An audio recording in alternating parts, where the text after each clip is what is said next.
Pila ang cost? Well, case-to-case basis, unsay later I will explain.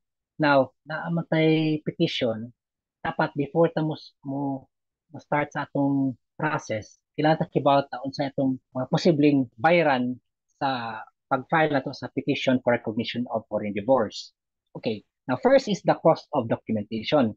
Now, kani mo na ni siya ang imong gasto sa pagpa-translate, kung dili siya English, pagpanotaryo, kung la sa ato sa laing nasod, mo panotaryo sa laing nasod, ang dokumento, and then ipapostil or kung consularized or whichever is applicable.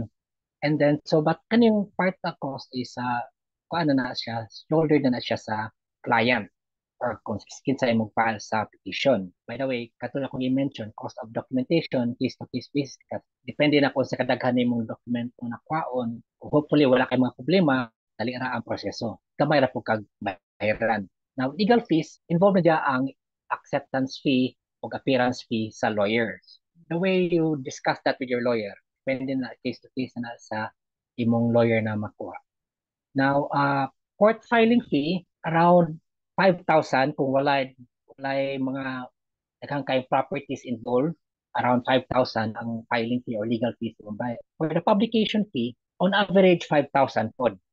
Apil na ang katong publication once for 3 consecutive weeks, and then provide na ka og kopya sa mga publications, and then also na po na affidavit of publication. Kaya ang editor mo issue mag-affidavit na in compliance sa rules na publish good ang imuhang petition. Other administrative expenses, muna ni siya ang registration fee, katong giingon din na post-judgment procedure.